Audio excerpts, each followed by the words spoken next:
سالک حیدر اپنی پرسوش نظریں چھت کی دیواروں پر ٹکائے بستر پر لیٹا ہوا تھا۔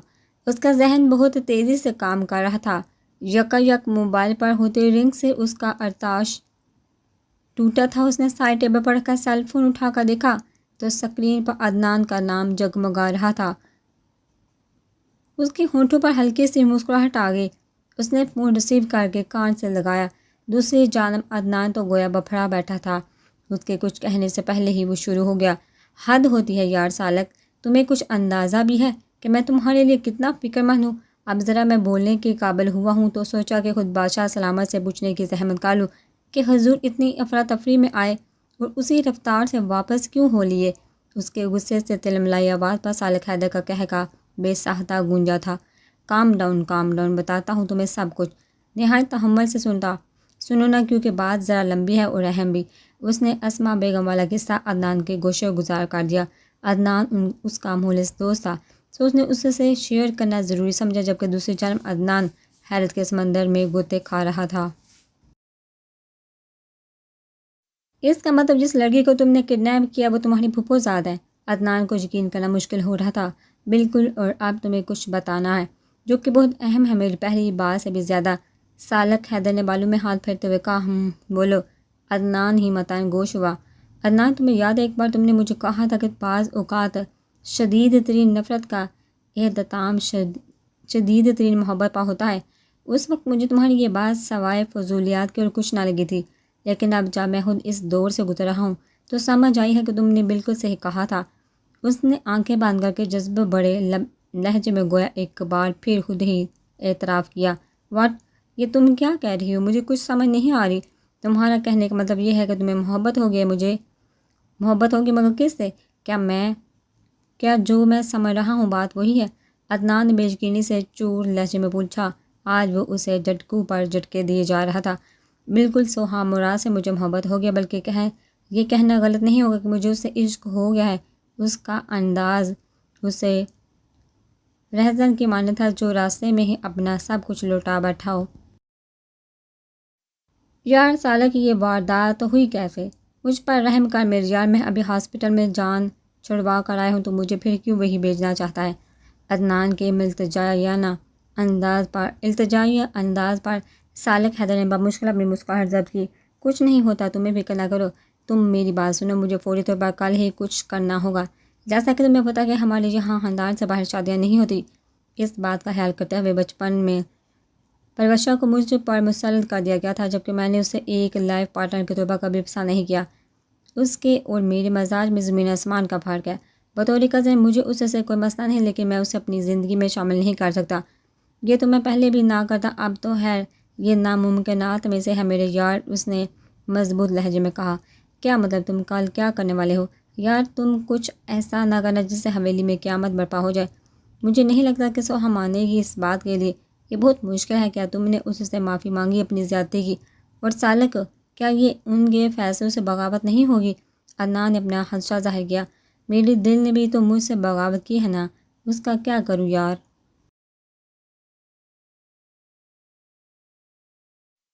مشکل ہے، ناممکن تو نہیں لگتا، تو مجھے بھی نہیں ہے، کیونکہ وہ مجھ سے بہت نفرت کرتی ہے۔ اس کی نفرت بجا بھی ہے اور مجھے منظور بھی ہے۔ رہی معافی کی بات، تو بس ایک بار وہ میری دسترس میں آ جائے یہ بھی کر لوں گا، اور پھر ایک وقت ایسا آئے گا جب وہ اپنی قسمت اور میرے ساتھ پر نازاں ہوگی۔ اس سے اتنی محبت دوں گا جس کا وہ گمان بھی نہیں کر سکتی۔ میں اسے خود سے محبت کرنے پر مجبور کر دوں گا۔ میں نے ہر چیز کے لیے خود کو تیار کر لیا ہے، جیت میری ہی ہوگی، کیونکہ میں نے ہارنا کبھی سیکھا ہی نہیں۔ اس کے لہجے میں اپنی ذات کا اعتماد بول رہا تھا۔ پھر ٹھیک ہے، آئی ہوپ سب کچھ ٹھیک ہو۔ تم شہر کب آ رہی ہو؟ عدنان نے پوچھنا ضروری سمجھا۔ آؤں گا بہت جلد۔ مجھے یہ سن کر خوشی ہوئی کہ تم پہلے سے بہتر ہو۔ میں کچھ روز اور ٹھہرتا ادھر، اگر مجھے یہاں ایمرجنسی میں نہیں آنا پڑتا، مگر تم فکر نہ کرو، جلد ہی چکر لگاؤں گا۔ ان سب کاموں سے فارغ ہونے کے بعد آفس پر توجہ مرکوز کرنی ہے، اس نے اسے تسلی دی، اور پھر چند ایک باتوں کے بعد وہ فون رکھ کر آنے والے دن کی بابت سوچتا آنکھیں بند کر گیا۔ حویلی کی لڑکیاں آج صبح ہی دونوں پھوپھیوں کی جانب گئی ہوئی تھی۔ اصل مقصد سوہا کو وہاں کی سیر کروانا تھا، اب ان کی واپسی رات گئی ہوئی تھی۔ سالک حیدر صبح ناشتے کے بعد ڈیرے پر چلا گیا۔ معاذ اور یوسف کو ویسے بھی آفیشیل کاموں سے فرصت نہیں ملتی تھی۔ صبح شاہ زیب اور فواد کے ساتھ ڈیرے پر کچھ وقت گزارنے کے بعد حویلی آیا تو دوپہر ہو چکی تھی۔ مہروز خان کو جرگے کا کام سنبھالنا تھا تو وہ اس میں وقاص اور بیرام خان کے ساتھ مصروف تھے۔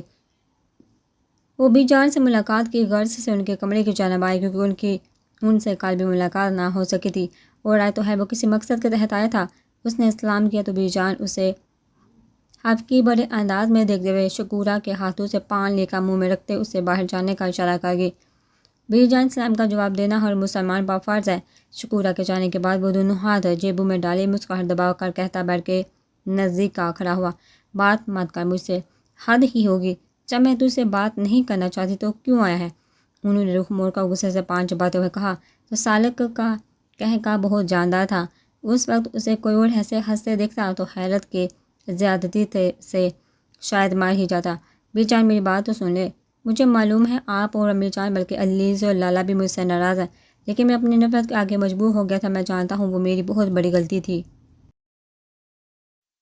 وہ ان کے قریب بیٹھ پر بیٹھتا زبردستی ان کی گود میں سارا کر لیٹ گیا تو وہ حقیقی بڑے انداز میں دوسری جانب دیکھنے لگی۔ بی جان میں نے سوہا کے ساتھ جو کچھ بھی کیا ہے میں اس پر تہہ دل سے نادم ہوں، اور وقت آنے پر اس سے معافی بھی مانگوں گا، لیکن مجھے اس سے پہلے آپ سے بات کرنی ہے جو کہ اسی کے متعلق ہے۔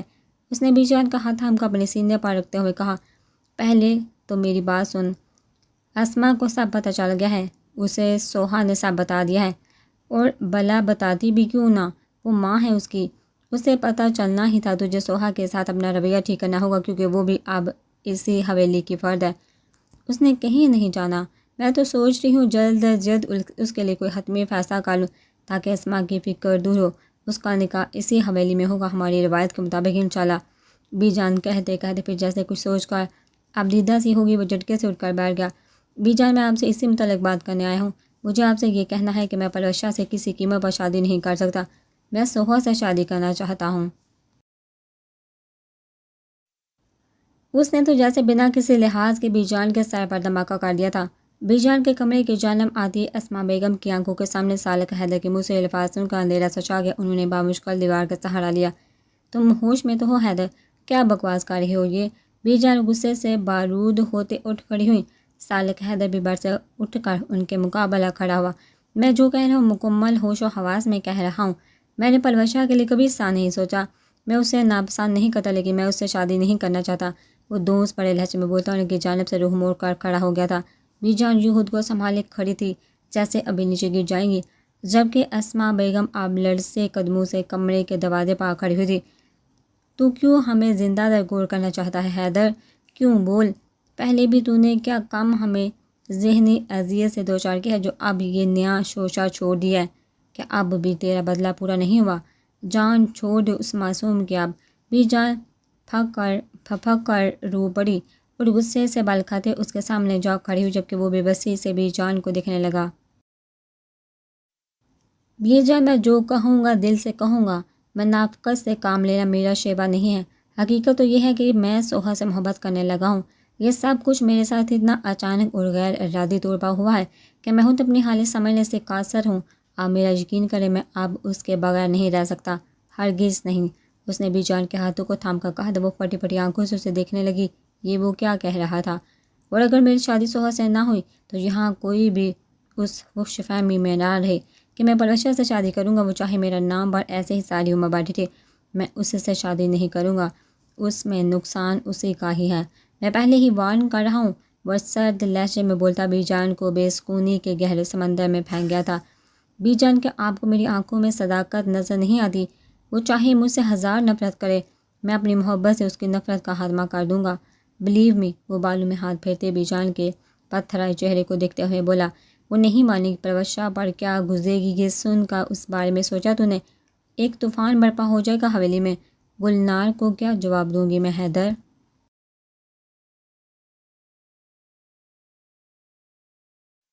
بی جان ہوش میں آتی بپھر کر بولی، آپ کا کام بس ان دونوں کو منانا ہے، باقی سب کو میں خود ہینڈل کر لوں گا۔ سالک حیدر کا اشارہ اسما اور سوہا کی طرف تھا۔ اپنی بات ختم کر کے وہ بی جان کو ایسے ساکت چھوڑ کر تیز قدموں سے جیسے بی جان کے کمرے سے نکلا۔ اس کے نظر دیوار کا سہارا لیے بے جان قدموں پر کھڑی اسما بیگم پر پڑی۔ وہ ٹھٹک کر وہیں رک گیا۔ اسما بیگم کا حال بی جان کے حال سے مطلب نہ تھا۔ دونوں ہی اپنی اپنی جگہ پر بے حال کھڑی تھی۔ وہ بمشکل نظروں کا زاویہ پھیر کر وہاں سے نکل گیا۔ بی جان آنے والے طوفان کے بارے میں سوچتی بار بار ڈر گئی۔ جب بھی اسما بیگم کمرے میں داخل ہوئی تو انہوں نے چونک کر اسما کو دیکھا، جن کے چہرے کے زلزلے کے سے اثار تھے۔ ایک نظر کے دیکھتے بی جان کو اندازہ ہو گیا کہ وہ سب کچھ سن چکی ہیں۔ اسما بیگم بھی بے جان قدموں سے بر پر بیٹھ گئی۔ دونوں قوت گویائی کھو بیٹھی تھی۔ کمرے میں طوفان سے پہلے کسی خاموشی چھائی ہوئی تھی۔ رات کے کھانے پر مرد حضرات میں سب ہی موجود تھے، حتیٰ کہ مراد اور اسما بھی آج سب کے ساتھ ہی ڈنر پر بیٹھے ہوئے تھے۔ مراد صاحب کی طبیعت اب پہلے سے بہت بہتر تھی۔ اسما بیگم اور بی جان اپنی سوچوں کے گرداب میں پھنسی بے دہانی سے مہروز خان اور بیٹوں کی سیاسی باتیں سن رہی تھی۔ جب بھی سالک حیدر ڈائننگ ہال میں داخل ہوا اور سلام کرتا چیئر کھینچ کر بیٹھ گیا، اور بتاؤ برہودار شاہ واپسی کا کب تک ارادہ ہے؟ مہروز خان نے لاڈلے پوتے کو اپنے محسوس انداز میں مخاطب کرتے ہوئے کہا۔ بہت جلد دادا سائیں، اس سے پہلے ایک ضروری کام نپٹا کر ہی یہاں سے جانا ہے۔ اس نے انصاف کرتے ہوئے یوں کہا جیسے کچھ ہوا ہی نہ ہو۔ وہی خانم اور اسما بیگم کی سانسیں اوپر کی اوپر رہ گئی۔ بی جان نے کڑے نظروں سے اسے گھورا، لیکن وہ ان کی جانب متوجہ نہیں تھا۔ آئی نو میرے اس فیصلے سے بہت سے لوگوں کو اختلاف ہوگا، مگر مجھے آپ سب کو آگاہ کرنا ہے، کیونکہ اس کے بغیر میری خواہش کی تکمیل ممکن نہیں۔ چہرے پر سرد سا تاثر لیے نپتولے لہجے میں کہتے ہوئے اس نے سب پر سرسری نظر دوڑائی اور پھر مہروز خان کو دیکھا۔ ہاں بولو، ہم سن رہے ہیں، مہروز خان نے رائتا پلیٹ میں ڈالتے ہوئے کہا۔ دادا سائیں، میں سوہا سے نکاح کرنا چاہتا ہوں کیونکہ میں اس سے محبت کرنے لگا ہوں۔ اس نے سب کے سر پر بم پھوڑا تھا، جبکہ اس کی نظر ٹیبل پر کسی غیر مرئی نقطے پر جمی ہوئی تھی۔ کیا بکواس ہے یہ حیدر، دماغ خراب ہو گیا تمہارا؟ تمہیں اندازہ بھی ہے کہ کیا بول رہے ہو تم؟ مہروز خان نے چمچ کو پلیٹ میں پٹا کر دہاڑتے ہوئے کہا تو بی جان اور اسما بیگم کا دل لرز کر رہ گیا۔ مراد صاحب کے ہاتھوں سے نوالا گرتے گرتے بچا تھا۔ انہیں اپنی سماعتوں پر یقین نہیں تھا، وہ اپنی جگہ پتھر ہو گئے تھے۔ گستاخی معاف دادا سے، لیکن میں جو کہہ رہا ہوں دل سے کہہ رہا ہوں، کوئی مذاق نہیں ہے یہ۔ اس کی متانت بڑے انداز پر شہباز خان بے تحاشا غصے سے اٹھ کر رہے، جبکہ گلناز بیگم بے یقینی اور غصے سے اسے دیکھ رہی تھی۔ ہے تو تم نے ایسا سوچا بھی کیسے؟ ہاں، کیا تمہیں معلوم نہیں کہ بلبشہ تمہاری بچپن کی مانگ ہے؟ تم نے اسے چھوڑ کر کسی اور لڑکی کے بارے میں سوچنے کی گستاخی بھی کیسے کی؟ شہباز خان کا بس نہیں چل رہا تھا کہ اس کا کچا چبا جائے اس کو۔ یہی حال گلنار بیگم کا بھی تھا۔ رخسار بیگم آنکھوں میں آنسو بڑی بیٹی کو دیکھ جا رہی تھی۔ آج تو اس نے حد ہی پار کر دی تھی۔ میں نے پربشہ کے لیے ایسا کبھی نہیں سوچا کہ آپ لوگوں نے مجھ سے پوچھ کر وہ منگنی کی تھی۔ مجھے نہیں منظور یہ رشتہ۔ میری زندگی میں اگر کوئی شامل ہوگی تو وہ سوہا ہی ہوگی، اور یہ میرا آخری فیصلہ ہے، اس نے دو ٹوک لہجے میں کہا۔ یہ قطعی ناممکن ہے حیدر، شادی تو تمہیں پربشہ سے ہی کرنی ہوگی۔ عباس خان نے شہادت کی انگلی اٹھا کر کوئی اپنے فیصلہ سنایا، لیکن دوسری جانب ان کا ہی خون تھا جو ٹھان لیتا وہ ہر حال میں پوری کرنے والا۔ تو پھر میرا بھی فیصلہ سن لے بابا خان، میں شادی کروں گا تو صرف سوہا سے، ورنہ میری زندگی میں کسی اور لڑکی کے وجود کا تصور بھول جائیے۔ اس کا وہی نڈر انداز۔ شہباز خان تو گویا غم و غصے سے پاگل ہو گئے، جبکہ عباس خان نے بیٹے کو اپنے فیصلے سے ایک انچ بھی پیچھے ہٹتا نہ دیکھ کر دانت پیستے ہوئے مہروز خان کی جانب دیکھنے لگے، جو چہرے پر چاو جلال سمیٹے سالک حیدر کو گھور رہے تھے۔ آج تک کسی کی ہمت نہیں ہوئی کہ ہمارے فیصلے کے خلاف جا سکے، لیکن تم نے ہمارے فیصلے کے خلاف جا کر ہم سے بغاوت کر کے کیا ثابت کرنا چاہا ہے حیدر؟ لاڈلے پوتے کی یہ نافرمانی؟ مہروز خان کا خون کھولا رہی تھی۔ دادا سائیں پلیز، میں نے کوئی ایسی انوکھی خواہش بھی نہیں ظاہر کی، صرف آپ لوگوں کو اپنی پسند سے آگاہ کیا ہے۔ جس لڑکی سے میں محبت کرتا ہوں، اس سے شادی کرنے کی خواہش ظاہر کرنا کوئی گناہ تو نہیں ہے۔ اور رہی پربشہ کی بات، تو حویلی میں بہت سے لڑکے ہیں، آپ اس کی شادی کسی سے بھی کر سکتے ہیں۔ وہ غصے سے کہتا اٹھ کھڑا ہوا اور جھٹکے سے چیئر کھسکا کر ڈائننگ ہال سے باہر نکل گیا، جبکہ مہروز سائیں خون کے گھونٹ پیتے پیشانی مسلنے لگے۔ مراد صاحب خود کو بمشکل سنبھالتے اٹھے تو اسما بیگم نے انہیں لپک کا سہارا دیا اور باہر لے گئی۔ میں اسے سمجھاؤں گی، سب ٹھیک ہو جائے گا، اور رخسار بیگم نے آنسو پیتے ہوئے کہا تو گلنار بیگم نے اپنا بے تحاشا غصہ بمشکل ضبط کرتے انہیں دیکھا۔ رہنے دے بابی بیگم، بات سمجھنے اور سمجھانے سے بہت آگے نکل چکی ہے۔ میں تو اب اپنی بیٹی کی شادی قطعی حیدر سے نہیں کروں گی۔ میری بیٹی حسین ہے، اسے لڑکوں کی کمی نہیں ہے خاندان میں۔ میری چاند سی سیدھی سادی بیٹی کو ٹھکرایا ہے نا حیدر نے؟ وہ بہت پچھتائے گا، دیکھ لینا آپ سب، وہ چبا چبا کر کہتی اٹھے اور دندناتی ہوئی حال کمرے سے باہر نکل گئی، جبکہ شہباز خان بھی کچھ پل وہاں کھڑے ہو کر اپنا غصہ ضبط کرنے کے ناکام تھی کوشش کرنے کے بعد بیگم کے پیچھے ہی چلے گئے۔ عباس خان بھی بیٹی کی حرکت پر غیظ و غضب سے بڑبڑاتے ہوئے باہر مردانہ خانے کی جانب چلے گئے۔ دماغ خراب کر دیا اس لڑکے نے، بہروز خان خانم کی طرف دیکھ کر اگرا کر کہتے، ساتھ ہی پیر پٹت وہاں سے نکل گئے۔ وہاں اب صرف رخسار بیگم خانم ہی رہ گئی تھی۔ رخسار بیگم باقاعدہ سسکیاں لے کے رونے لگی تھی۔ اس لڑکے نے تو طے کر لیا ہے، نہ کسی کی نہ سننی ہے نہ مانی، اللہ جانے کیا ہو گیا آگے، مجھے تو کچھ سمجھ نہیں آ رہا، خانم کیوں کرتا ہے وہ ایسے؟ رخسار کو دونوں ہاتھوں میں تھامتے ہوئے بولی، فکر نہ کرو رخسار صاحب، اللہ پر چھوڑ دو، ہو سکتا ہے اس میں ہی ان دونوں کی بہتری ہو۔ بیچ جن اپنی جگہ سے اٹھ کر رخسار بیگم کے کندھے پر اپنا لرزتا ہوا ہاتھ رکھا بولی تو انہوں نے تڑپ کر سر اٹھایا، میرا ذہن بالکل بھی کام نہیں کر رہا خانم، یا اللہ مجھے کوئی راستہ دکھا، وہ وحشت زدہ سی بولی تو خانم نے ان کے سر پر اپنا تسلی بڑا ہاتھ رکھ کر انہیں ساتھ لگا لیا۔ ہر کام میں اللہ کی مصلحت ہوتی ہے میری بچی، جو ہوتا ہے اچھے کے لیے ہوتا ہے۔ خانم کا لہجہ بھرپور تسلی لیے ہوئے تھا، ان کے لفظوں سے ایسا محسوس ہوتا تھا جیسے وہ کسی نتیجے پر پہنچ گئی ہوں۔ خوب ڈھیر ساری موجیں کرنے کے بعد وہ سب تقریباً 10 بجے کے قریب حویلی میں داخل ہوئی۔ حویلی میں موت کا ماتم چھایا ہوا تھا۔ ہے ہم سے یہ زمانہ دیکھا، یہ لڑکے کسی کام کے نہیں، ہم لوٹے ہیں تو دیکھا کیسی حویلی کی رونقیں لوٹ آئی ہیں، زونیا نے اتراتے ہوئے کہا تو ان سب نے بھی تائیدی انداز میں سر ہلایا۔ سوہا اپی کمرے میں چلے، علیزے نے سوہا سے کہتے ہوئے سیڑھیوں کی جانب قدم بڑھائے، تم چلو میں امی سے مل کر آتی ہوں، وہ کہتے ہوئے اسماء بیگم کے کمرے کی طرف چلی گئی۔ دروازہ کھلا ہوا تو اس نے دستک دی، آج اسماء بیگم کی بڑائی آواز پر وہ دوبارہ دروازہ کھول کر اندر داخل ہوئی، اور جو ہی دروازہ پھیر کر پلٹی اسماء بیگم کو جائے نماز پر بیٹھا روتا دیکھ کر وہ تیزی سے ان کے نزدیک آ کر فرش پر ان کے قریب ہی بیٹھ گئی۔ کیا ہوا امی، آپ رو کیوں رہی ہیں؟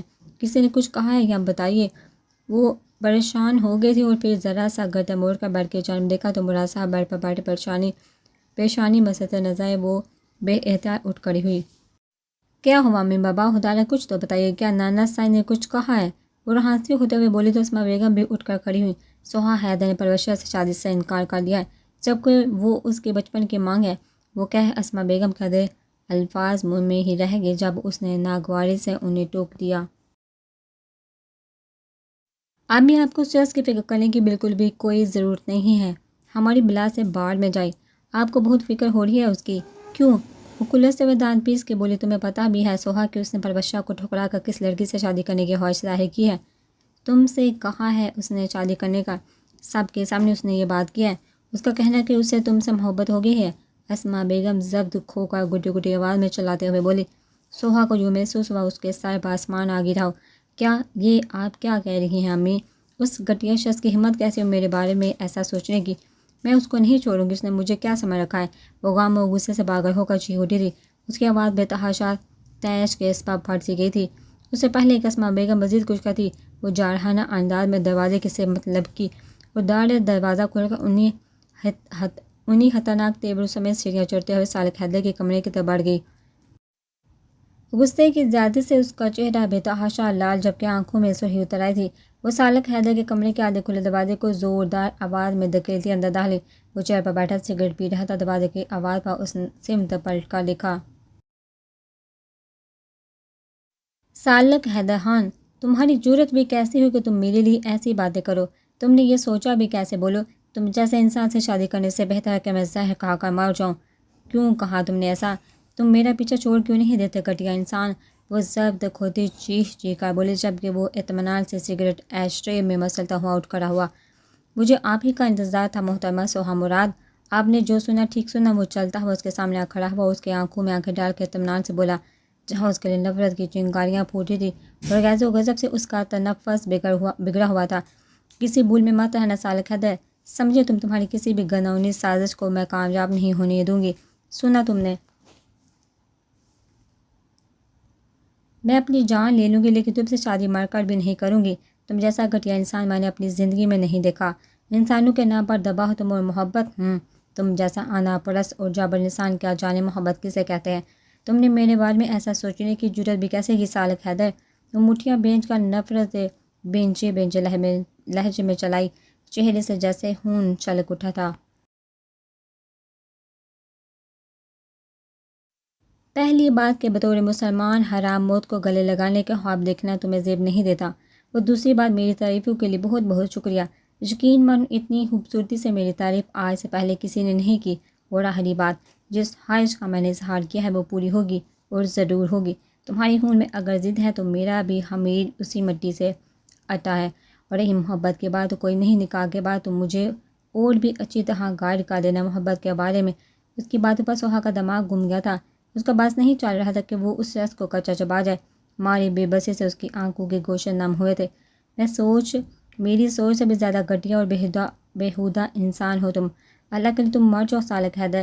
اس دن میں جشن مناؤں گی، اور نفرت سے چور لہجے میں چبا کر بولی، جبکہ حیدر کے ہونٹوں پر ایک دھیمی مسکراہٹ، خوبصورت سی مسکراہٹ اپنی جھلک دکھا کر گم ہو گئی۔ خوبصورت دعائیں دینے میں تمہارا کوئی ثانی نہیں، بے شک۔ وہ دونوں جیبوں میں ہاتھ ڈالتے ہلکا سا سر کو ہم کر کے بولا، تمہاری زندگی جہنم نہ بنا دی تو میرا نام بھی سوہم مرال نہیں۔ مٹھیاں بھیج کر کہتے ہوئے طوفان کسی تیزی سے کمرے سے نکل گئی، جبکہ سالک حیدر گہرا سانس بھرتے ہوئے بال میں ہاتھ پھیرتے چیئر پر بیٹھ کر ایک اور سگریٹ سلگا گیا۔ سوہا مراد بننا تو تمہیں میری ہی زندگی کا حصہ ہے، تمہیں اپنا نہ بنایا تو میرا نام سالک حیدر نہیں۔ سگریٹ کا دھواں فضا میں اڑاتے ہوئے گویا وہ خود سے عہد کر گیا تھا۔ لال حویلی میں ہر طرف طوفان برپا تھا، یہ خبر جنگل کی آگ کی طرح چاروں طرف پھیل گئی تھی۔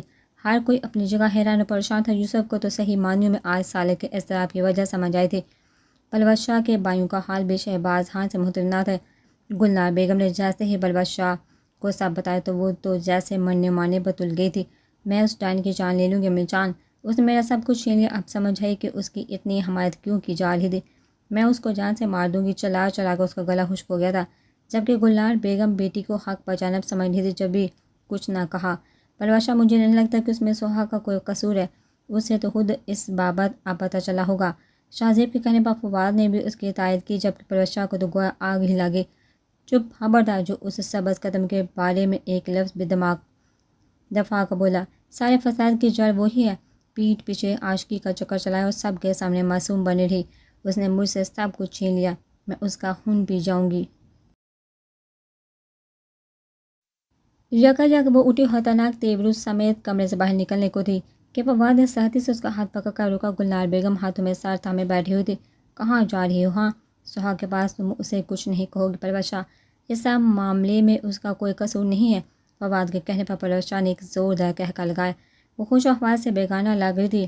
اوہ، تم دونوں کو بہت ہمدردی کا بخار چڑھا ہوا ہے، واہ، کیا تم دونوں کو بھی کوئی امید دلائی ہوئی ہے؟ اس بے حیا نے استہزائی انداز میں بولتی، اس نے ان دونوں کی جانب دیکھا، جب شاہ زیب کا زوردار تماچا اس کا گال لال کر گیا۔ فواد بھی تعصب سے بہن کے زبان کے جوہر دیکھ رہا تھا۔ گلنار بیگم ساکت بیٹھی یہ سارا تماشا دیکھ رہی تھی۔ جسٹ شٹ اپ، تم اس قدر گر جاؤ گی یہ نہیں سوچا تھا۔ اب مجھے سمجھ آئی ہے کہ حیدر لالا نے کیوں انکار کیا، تم اس قابل ہی نہیں ہو کہ کوئی تمہیں اپنائے۔ تمہیں اپنی بہن کہتے ہوئے بھی شرمندگی محسوس ہو رہی ہے۔ اس قدر گھٹیا الزام پر شاہ زیب اور فواد کا چہرہ شدت ضبط سے سرخ ہو گیا تھا۔ وہ دونوں ہی کمرے سے باہر نکل گئے تھے۔ پرویز شاہ کا گال پر ہاتھ رکھ کے بت بنی کھڑی تھی، جبکہ گلنار بیگم ابھی بھی اسی زاویے پر بیٹھی ہوئی تھی۔ آج جو کچھ حیدر نے کیا ہے بہت غلط کیا ہے خانم، اس نے ہمارے طے کردہ رشتے کے خلاف جا کر اچھا نہیں کیا۔ مہروز خان غصے سے بولتے بیٹھ پر بیٹھ کے خانم بھی آہستگی سے ان کے پاس بیٹھ گئی۔ ایک بات کہوں سائیں، انہوں نے مہروز خان کے بازو پر ہاتھ رکھ اجازت چاہی تو وہ سوالیہ نظروں سے اسے دیکھنے لگے۔ سچ پوچھے تو مجھے حیدر کی آنکھوں میں صداقت نظر آئی، مجھے یقین ہے وہ جو کہہ رہا ہے سچ کہہ رہا ہے۔ رہی پرویز شاہ سے رشتے کی بات، تو آپ محض یہ سوچ رہے ہیں کہ اس نے آپ کے فیصلے سے انحراف کیا ہے، آپ ان کی خوشیوں کے بارے میں نہیں سوچے۔ آپ بھی سوچے زبردستی اگر پرویز شاہ اور حیدر کی شادی ہو جائے تو وہ دونوں پوری زندگی خوش نہیں رہ سکیں گے، اور کیا ہم انہیں ناخوش دے کر سکون سے جی سکیں گے؟ خانم نے آہستہ آہستہ اپنی بات کہی۔ تو کیا زبردستی سوہا کے ساتھ نہیں ہوگی خانم؟ مہروز خان نے چپتے ہوئے لہجے میں کہا، بے شک میں مانتی ہوگی، لیکن میں ان دونوں کا روشن مستقبل بھی دیکھ سکتی ہوں۔ سائیں، حیدر کی محبت سوہا کی زندگی تبدیل کر دے گی، اور میرے لیے اس سے زیادہ خوشی کی بات اور کیا ہوگی کہ میری نواسی میرے لاڈلے پوتے کی بیوی کی حیثیت سے ہمیشہ کے لیے اس گھر کا اہم حصہ بن جائے۔ لاڈلا تو وہ آپ کا بھی ہے نا؟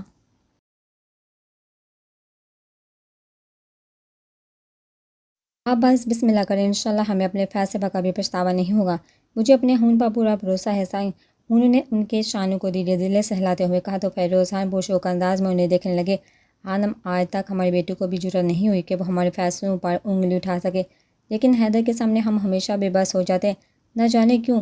شاید وجہ یہ ہے کہ ہم اپنے تمام پوتوں پوتیوں میں سب سے زیادہ اس سے محبت کرتے ہیں۔ فیروز خان کے لہجے میں پوتے کے لیے حبکی اور محبت کا ملا جلا امتزاج، جبکہ اس کے سامنے ہار مان جانے پر اپنے لیے حبکی کی جھلک بھی صاف طور پر محسوس کی جا سکتی تھی۔ بے تحاشا روتے ہوئے وہ اسماء بیگم کے گلے سے لگی ہوئی تھی۔ اسماء بیگم اس کے بالوں کو سہلاتے ہوئے اسے چپ کروانے کی کوششوں میں مصروف تھی۔ قریب بیٹھے مراد صاحب بے بسی کی تصویر بنے لاڈلی بیٹی کی آنکھوں سے گرتے متواتر آنسو کو دیکھے جا رہے تھے۔ اب ہم یہاں ایک پل بھی نہیں رکیں گے امی، ہم کل صبح ہی شہر کو روانہ ہو جائیں گے بس، وہ گھٹی گھٹی آواز میں روتے ہوئے بولی تو اسماء بیگم نے اسے خود سے جدا کر کے اس کا چہرہ چوم لیا۔ میں کل بی جان سے بات کروں گی، حالانکہ اس بارے میں پہلے بھی بات کر چکی ہوں۔ انہوں نے مجھے اپنی قسم دی تھی اور میں ان سے اور ضد نہیں کر سکتی تھی، لیکن تم فکر نہ کرو، ہم کل دوبارہ بات کریں گے۔ انہوں نے بیٹی کا چہرہ پیار سے سہلاتے ہوئے تسلی دینے کی کوشش کی۔ نہیں، کل ہرگز نہیں، ابھی اور اسی وقت بات کریں امی، انہیں ہاتھ سے منائیے پلیز۔ اس کی آنکھوں سے دوبارہ آنسو بہنے لگے۔ اچھا چلو، اگر وہ جاگ رہی ہوں گی تو ابھی بات کر لیتے ہیں، اٹھو اسماء بیگم سے اب بیٹی کے آنسو مزید برداشت نہیں ہو رہے تھے، اس لیے فوراً اٹھ کھڑی ہوئی۔ ساتھ ہی مراد صاحب کو دیکھا تو انہوں نے ہلکے سے سر ہلا دیا، گویا تسلی دی۔ وہ سوہا کو لیے خانم کے کمرے کے دہلیز پر جو ہی پہنچی، سامنے بیڈ پر مہروز خان اور خانم کو دیکھا بیٹھا دیکھا جھجک کر رک گئی۔ سوہا بھی مہروز خان کو دیکھ کر ٹھٹک کر رک گئی۔ آخر پر مہروز خان اور خانم نے دروازے کی سمت دیکھا تو وہاں اسماء اور سوہا کو کھڑا پایا۔ معاف کیجیے، میں بعد میں آ جاتی ہوں، اسماء بیگم معذرت خواہ لہجے میں بولتی جانے کے لیے پلٹی۔ ٹھہرو، مہروز خان کی آواز پر ان کے اور سوہا کے قدم تھم گئے۔ اندر آ جاؤ۔ ان کے کہنے پر دونوں ماں بیٹی نے ایک دوسرے کو دیکھا اور آہستہ قدم سے اندر داخل ہوئی۔ خانم نے بے ساختہ مہروز خان کو دیکھا کہ شاید انہیں سامنے دیکھا ان کا دل پگھل جائے، لیکن ان کے چہرے کے سپاٹ تاثر دیکھا انہیں از حد مایوسی ہوئی۔ کیا بات ہے؟ مہروز خان نے اسماء بیگم کی طرف دیکھا پوچھا تو وہ بے ساختہ ان کے قدموں میں بیٹھ گئی۔ سوہا اور بی جان طرف کر رہ گئی۔ بابا جان، ہو سکے تو مجھے معاف کر دیجیے گا، میں ایک اچھی بیٹی نہیں بن سکی، میں نے آپ کا دل دکھایا اور مجھے معلوم ہے کہ معافی مشکل ہے، لیکن میں پھر بھی تہہ دل سے معافی مانگتی ہوں۔ میں چاہتی ہوں آپ مجھ سے نفرت کرتے ہیں، اس لیے میں وعدہ کرتی ہوں کہ آپ کو آئندہ اپنی شکل نہیں دکھاؤں گی، ہم کل یہاں سے چلے جائیں گے ہمیشہ ہمیشہ کے لیے، انہوں نے بری طرح روتے ہوئے کہا تو ان کے یہاں سے جانے کی والی بات پر بی جان کی تو گویا جان ہی نکل گئی۔ سوہا بمشکل آنسو پیتے ہوئے ماں کی بے بسی دیکھ رہی تھی، جبکہ مہروز خان کی آنکھیں ہزار ضبط کے باوجود نم ہو گئی اور چہرہ لال ہو گیا تو انہوں نے بے ساختہ اسماء کے سر پر ہاتھ رکھا تو وہ روتے روتے جیسے چونک اٹھی اور سر اٹھا کر انہیں دیکھا۔ کوئی ضرورت نہیں ہے یہاں سے جانے کی اور نہ کوئی جائے گا، یہ ہمارا حکم ہے، تم سب ہمیشہ یہی رہو گے، انہوں نے بھیگی آواز میں کہا اور بے احتیاط اسماء بیگم کو پکڑ کر سینے میں بھیج لیا۔ بی جان کی خوشی کا تو کوئی ٹھکانہ ہی نہ رہا تھا۔ انہوں نے تشکرانہ انداز میں شکر بجا لانے کے لیے ہاتھ اٹھائے، ساتھ ہی اس خوبصورت منظر کو آنکھوں میں سمونے لگی۔ مہروز خان اپنی سینے سے لے کے اسماء بیگم کو اسی طرح ساتھ لگائے اٹھ کھڑے ہوئے، ساتھ ہی سوہا کی جانب دیکھا جو ساکت سی کھڑی تھی، مگر آنکھوں سے گرتے آنسو اندرونی حلفشار کو عیاں کر رہے تھے۔ مہروز خان نے ایک بازو وا کر کے اس کی جانب دیکھا تو وہ انہیں دیکھنے لگی۔ کیا آپ اپنے نانا صاحب کے سینے سے نہیں لگو گی بیٹا؟ انہوں نے بڑھائی ہوئی آواز میں اس سے کہا تو وہ بھاگتی ہوئی ان کے سینے سے لگی اور دونوں ماں بیٹی زاروں کے تار رونے لگی۔ مہروز خان نے سوہا کی پیشانی چوم کر پھر دونوں کے سروں پر باری باری اپنے لب رکھ دیے۔ آپ نے مجھے معاف کر دیا ہے نا بابا جان؟ اسماء بیگم نے سسکیاں بھرتے ہوئے پوچھا۔ بالکل کر دیا ہے، اور اب یہاں سے جانے کا کبھی بھی نہیں سوچنا، اب یہی تم لوگوں کا ٹھکانہ ہے۔ رہی بات شہر کی تو وہاں ہم اپنے کچھ آدمیوں کو بھیج دیں گے، جو بھی ضروری چیزیں ہوں گی وہ منگوا لینا، اور جو فروخت کی چیزیں ہوں گی ان کا کام بھی وہ کر دیں گے، بس یہ ہمارا حکم ہے، انہوں نے دو ٹوک لہجے میں کہا تو بی چاند بھی تائیدی انداز میں سر ہلایا، جبکہ سوہا اسماء بیگم کو دیکھنے لگی جو کہ اسے ہی دیکھ رہی تھی۔ مہروز خان بیڈ پر بیٹھے تو اسماء بیگم بھی ان کے پاس ٹک گئی، جبکہ سوہا بھی دوسری جانب ٹک گئی۔ بابا جان، حیدر نے آج جو بات کی ہے میں اسی سلسلے میں بات کرنے آئی ہوں، سوہا کی خواہش ہے کہ ہم شہر چلے جائیں، انہوں نے سر جھکاتے ہوئے کہا۔ اس بارے میں ہمیں بھی تم سے بات کرنی ہے بیٹا، بی جان کے کہنے پر وہ دونوں سوالیہ نظر سے انہیں دیکھنے لگی۔ مہروز خان نے خانم کو آگے بولنے کا اشارہ کیا۔ دیکھو اسماء، میں مانتی ہوں کہ یہ سوہا کے ساتھ زیادتی ہوگی، لیکن میں تمہیں یقین دلاتی ہوں میری بیٹی کہ وہ حیدر کے ساتھ بہت خوش رہے گی۔ تھوڑا وقت لگے گا، پھر سب ٹھیک ہو جائے گا۔ حیدر نے مجھے ہر طرح سے یقین دلایا ہے۔ میں نے اس کے دل کی سچائی اس کی آنکھوں میں دیکھی ہے۔ مجھے پورا یقین ہے کہ وہ سوہا کا دل جیت لے گا۔ حیدر شہر جانے والا ہے، اس لیے ہم نے طے کی ہے کہ کل شام کو سوہا اور حیدر کا نکاح ہوگا۔ بی جان کے منہ سے نکلے الفاظ سن کر اسما اور سوہا پھٹی پھٹی آنکھوں سے انہیں یوں دیکھنے لگی جیسے قوت گویائی کو بیٹھی ہوئی یک سوہا ہوش میں آتی طرف کو اٹھ کھڑی۔ نہیں بی جان، یہ نہیں ہو سکتا، پلیز بی جان، میں کبھی اس شخص سے نکاح نہیں کروں گی۔ یہ آپ کیا کہہ رہی ہیں بی جان؟ پلیز مجھ پر رحم کر، میں اس شخص سے بہت نفرت کرتی ہوں، بے پناہ نفرت، میں مر جاؤں گی پلیز۔ وہ بے تحاشا رو پڑی تھی۔ اسما بیگم بھی بیٹی کی حالت دیکھ کر تڑپ اٹھی اور بے چارگی سے بی جان کو دکھا۔ میرے روزہان نے اس کے سر پر ہاتھ پھیرتے ہوئے اسے اپنے حصار میں لے لیا۔ بی جان اپنی جگہ سے اٹھ کر اس کے پاس آ بیٹھی اور ہنوز تڑپ تڑپ کر رو رہی تھی۔ میری بچی، بعض اوقات ہمارا دل کسی فیصلے پر راضی نہیں ہوتا، لیکن جب وہی فیصلہ ہماری زندگی میں خوشیوں کا سبب بنتا ہے نا، تو ہمیں یقین آ جاتا ہے کہ بے شک اوپر والا جو کرتا ہے ہمارے لیے بہتر کرتا ہے۔ انہوں نے سوہا کی پیشانی چومتے ہوئے کہا، جو کچھ بھی سمجھنے اس سننے کی حالت میں نہ تھی۔ آپ ایسا میرے ساتھ نہیں کر سکتی بی جان، پلیز۔ آپ اس شخص کو نہیں جانتی، یہ اس کی کوئی چال ہے مجھے اذیت پہنچانے کی۔ میں اس سے نکاح نہیں کر سکتی بی جان، یہ ناممکن ہے۔ یکا یک وہ اپنے آنسو پوچھتے اٹھ کھڑی ہوئی اور پھنکارتے ہوئے بولی۔ میں روز ہم پیشانی بسا رہے تھے بی جان، اس کے سامنے جا کھڑی ہوئی اپنے ہاتھ اس کے آگے جوڑ دیے۔ سوہا کے آنسو وہیں ٹھٹر گئے۔ وہ شاکڈ کسی کیفیت میں بی جان کو دیکھنے لگی۔ خانم کے جڑے ہوئے ہاتھ دیکھ کر اسما بیگم بھی کرنٹ کھاتے اٹھ کھڑی ہوئی۔ میرے جڑے ہوئے ہاتھوں کی لاج رکھ لے میری دھی، میری بات مان، میں ہرگز تیرا برا نہیں سوچ رہی۔ تجھے آگے چل کر اس بات کا اندازہ ہوگا۔ میں ہاتھ جوڑتی ہوں، تجھے میری قسم ہے۔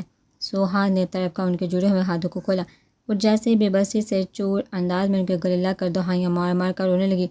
اسما بیگم سب کچھ اللہ کے ثبوت کرتے اپنے آنسو پوچھتے اٹھ کھڑی ہوئی، جبکہ میں روز سائی نے اٹھ کر خانم کے گلے لگی سوہا کو ان سے جدا کر کے اس کی پیشانی چوم لی اور اسے سینے سے لگا لیا۔ آج وہ ہر لحاظ سے ہار گئی تھی۔